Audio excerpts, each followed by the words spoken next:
Welcome to Wildflower, from Wildflower, Rooted and Reckless, the podcast where writer and storyteller Angela Walker creates space to bloom in the wildest places, sharing stories of grit, grace, and growth.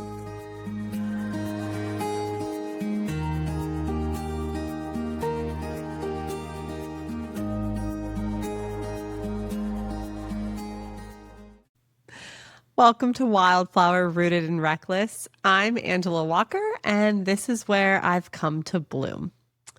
This is the very first episode. I am super excited. I've been contemplating how to set this up. I've actually been through a few takes and editing sessions, and nothing has quite sat right with me. I'm so outside of my comfort zone being here on camera and being seen, honestly, that I've really had a hard time figuring out how to start. God, in all his glory, gave me a whisper and just said interview. So you know what? Here it is. We're going to give this a try. Who is Angela Walker really? Not the titles, not the roles, but the woman underneath it all. Well, my friends, that is why we're here. I have been trying to figure that out myself, to be honest with you. I have a lot of thoughts about myself. Usually they're pretty negative. Here recently, I've been figuring out how to be more positive. It's very uncomfortable. This whole situation is very uncomfortable. It's for a reason. And so I am here for it. And we're going to see where this journey takes me. Not the titles, not the roles, but the woman underneath it all. I am 42 years old. Not the titles, not the roles. Are you kidding me? I've been a mom and a wife for so long. I don't know. I mean, I think that's a big part of why I'm here and why I'm making this podcast, to be honest with you, is to answer that question. So we'll come back to that. If you look back at your life like a field, where were the rocky patches? The wild parts, the soft soil. Are you kidding me? Okay. Oh my gosh. You know what? It probably started when I was like 16 years old and went into that rebellious phase and thought I knew better and got a little boy crazy. And then I was, knocked up by 18 and had my first child, my son. And it was rocky. It was a rocky patch. He had a minor birth defect. It was called gastroschisis. And he had to have surgery the day he was born. I was 19 years old when I had him. And he ended up getting a bacterial infection in his PICC line when he was about 2 weeks old, still in the NICU, just about to come home. And that basically caused spinal meningitis, which left him with a diagnosis of cerebral palsy and epilepsy. So that's a rocky patch. That's a big rocky patch. Gosh, I'm a red flag connoisseur. I love collecting red flags as souvenirs, and children too, I suppose. Oh man, one rocky patch to another. This is so uncomfortable. I have 3 babies' daddies because I'm a big fan of trying things over and over again to see if maybe something will change. And thankfully for me, 3rd time was a charm. That was wild parts. I was super naive coming into adulthood. Definitely thought that everybody was good. I didn't really think that there were bad people in the world, I guess, just good people that I don't even think I really thought that there were good people that did bad things. I mean, there wasn't a lot of that in my life, to be honest with you. I just didn't think about it. So I ran right into a relationship with an abusive alcoholic and had to flee from my life in the middle of the night with my 2 children, because of course I had a baby with him, from Arizona all the way back to Florida. The wild parts, I kept taking those chances. That was wild. I kept taking those chances. I don't know what you would say, if that's wild or reckless or stupid. I don't know, but I did, and I'm better for it. And here I am. So with my now husband, we had, I don't know what you would call a divine intervention, where you kind of let a little peek behind the veil, if you will. And it really stirred us, and we ended up selling all of our belongings, and we bought an RV, and we loaded up our 5 children, and he quit his job, and we took off traveling. And so that was wild. I learned a lot about myself in that.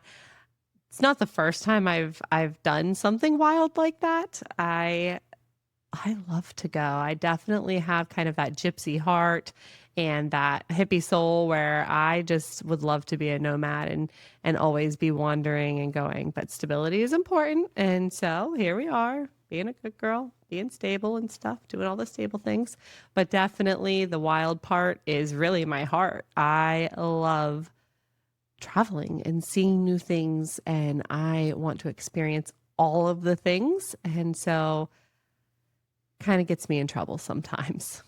What made you start this podcast? What pulled at you until you had to hit record?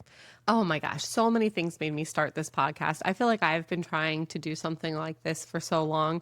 I just didn't have the kahunas to do it, to be perfectly honest with you. I could tell you like 1,000 other excuses, but they're all BS. I mean, what it boils down to is I was scared. But here I am. And so what really kind of pushed me over is realizing that nobody knows me and I don't even know myself. And if nobody knows me and I don't know me, my kids don't know me. And I don't like that either. And also realizing that I'm not alone in any of this. And alone is a place I'm pretty familiar with. And it's just like it's a crappy, dark place to be. And so sometimes, like, if a lot of people that feel alone were to just be alone together, then we wouldn't be alone anymore. And that was a big push to start the podcast. I have been working on writing a book, the story of, my son's story. And he is going to be 22 Christmas Eve. So I clearly still have not gotten there. And as I started that process, I just realized that there was a lot of things I hadn't worked through in my life, period. I think I just kind of stopped running. I think I started running when I was like 16, 17 years old, and I just hadn't stopped, and so to stop running and to kind of sit down and look at everything, it was eye-opening. And I don't know, for some reason I decided that it was a good idea to share this. The journey is one that, even though like my stories are different, my details are different, we all have a story, right? I mean, some of us, there's things that to me, I just can't even imagine trying to walk through that others have walked through so gracefully. And I'm sure vice versa, right? To be honest with you, a lot of doors just kept opening, a lot of sort of whispers in my ear. I really felt like nudged by God to do this. I don't know completely why right now. I'm just doing it, and we'll see how it goes. What are the parts of your story you used to hide but now feel ready to own? Well, I mean, I have 3 baby daddies. That's not cute. And I'm not proud of that. I know I'm supposed to say, like, I wouldn't trade it for anything in the world. I wouldn't trade the kids for anything in the world. But I mean, the baby daddies, like, yeah, I'd trade them. Wouldn't even be for that much, honestly. A couple of them, Lord.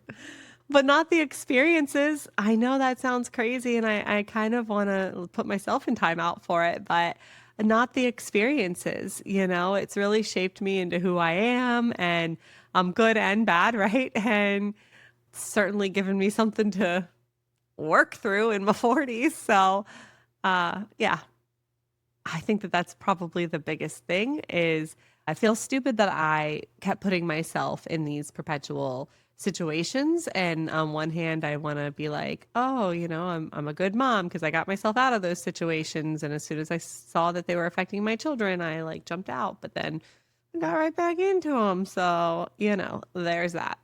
But we'll see how things play out as this podcast unfolds. What do you hope women feel when they hear your voice?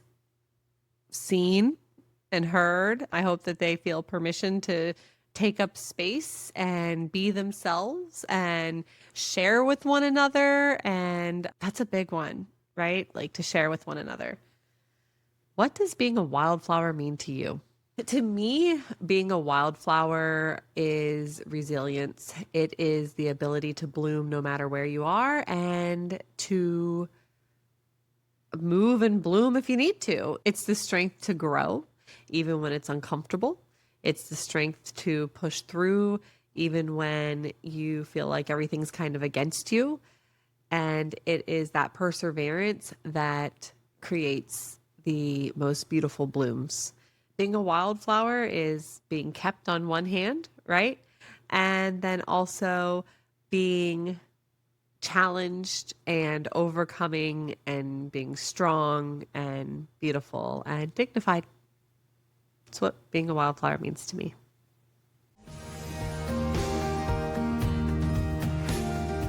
You've been listening to a Wildflower Rooted and Reckless podcast production with Angela Walker. Catch Wildflower drops on Tuesdays, Rooted on Wednesdays, and Reckless on Thursdays. Subscribe wherever you listen.